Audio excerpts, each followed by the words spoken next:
The next array helper that we're going to be covering is the filter helper. Now, filter is probably the toughest one that we're going to cover so far, but it's another one of those fantastically useful helpers.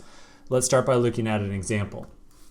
Another common UI feature that you're going to see on websites just all the darn time is the ability to filter out or sort some products. So you could be thinking of like, say, Amazon, Newegg, anything like that. Anytime we want to do any type of filtering of a list. So let's imagine for a second here that we're going to make an array of products, and we're going to imagine that we have a list of shopping items in a grocery store. So each item will be represented by an object, and they will be they will have properties of a name, and so I'll say this one is a cucumber, and its type, which is a vegetable. And perhaps we've got several such products going on. So I've now got 4 different products. I'm going to change out a couple of these properties here.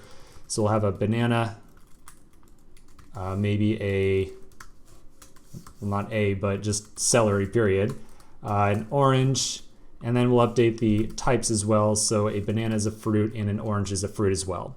So we have an array of objects. Each object represents a single product and has a name and a type.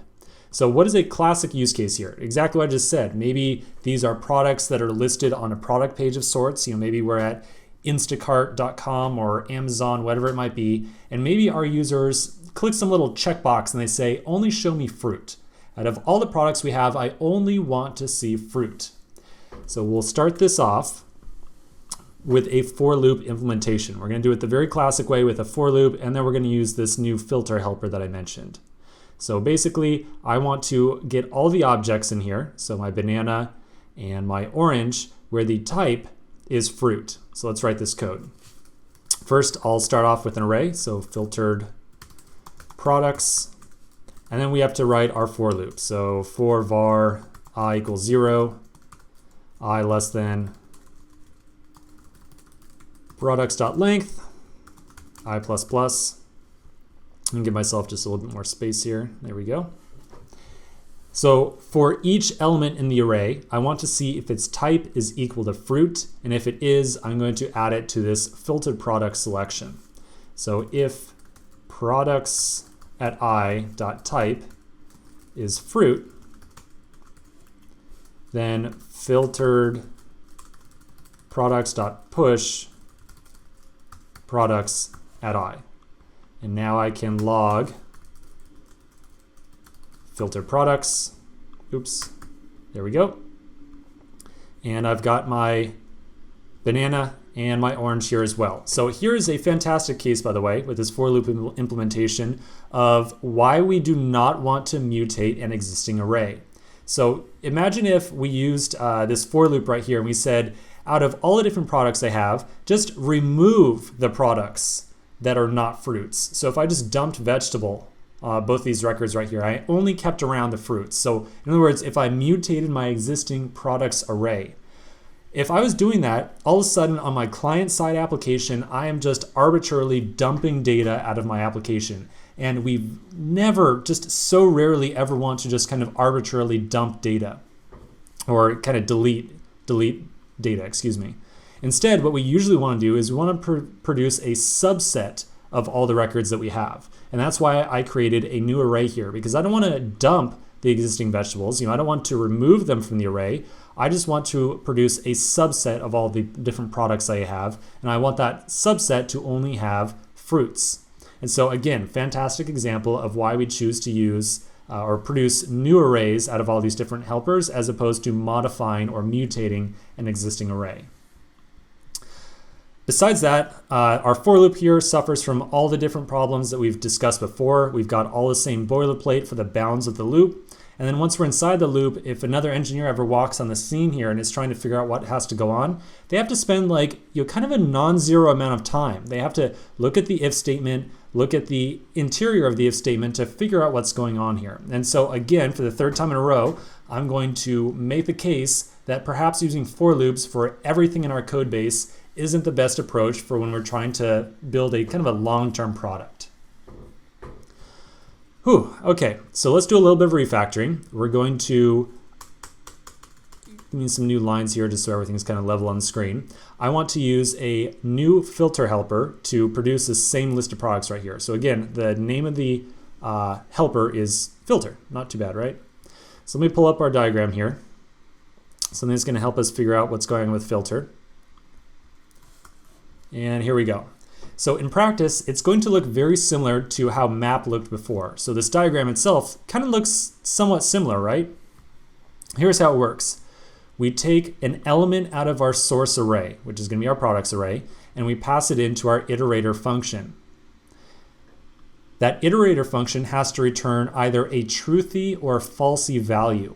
If it returns a truthy value, it will be included in a result array, so the array that gets returned from the filter helper. If the iterator function returns a falsy value, however, this new value will not be included in the new array. And so filter works exactly as we want it here. If we pass in a fruit, we just have to return true out of the iterator, and that fruit will be included in the new array. But if we get a vegetable, we need to return false, and then it will not be included in the new array. So let's give this a shot using the filter helper. I'm going to just in one line, we're going to do the entire thing. So I'm going to take my list of products, and this time we're going to call filter on it. And we'll pass a function in, like so. As usual, the first argument to this inner function, the iterator, is the element that we're currently iterating over. And so we're going to follow that same rule before, where if we have products plural inside of the function, we are referring to a singular product. So we're going to use the singular just product as opposed to products, plural. So now once we're inside of here, we can just say return product.type equals fruit, like so. And boom, you can see on the right hand side, we've got just our banana and our orange. And I can just as easily,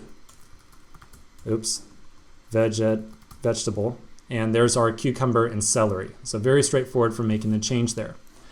Two things I want to point out here, well actually three. Just to be clear, for the product that we're receiving, we are comparing the type to this hard-coded string and saying, hey, is this thing a vegetable? If it is, then great, I want to keep it around.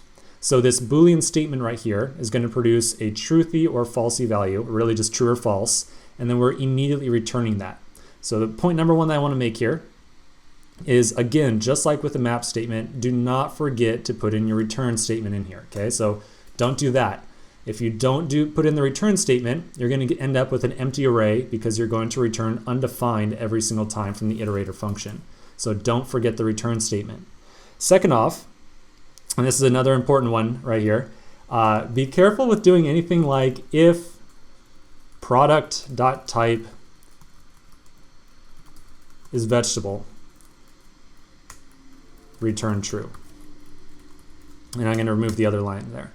So be careful with doing any logic like this. And the sole reason I mention that is you've got an if statement here. I see this all the time. It happens, I do it myself. You've got an if statement here, and you're using that if statement to produce a Boolean value, either true or false. So if this expression right here returns true, then great, let's enter the if statement and we can return true. But why in the world? We're just kind of making up an extra step there to say, oh, I want to specifically enter the if statement. This expression right here, the product.type equals vegetable, that produces a truthy or falsy value. So we might as well, instead of using the if statement, just return the product of that comparison. So just to say product.type is fruit, like so. No need to use an if statement to kind of produce a truthy or falsy value. Okay?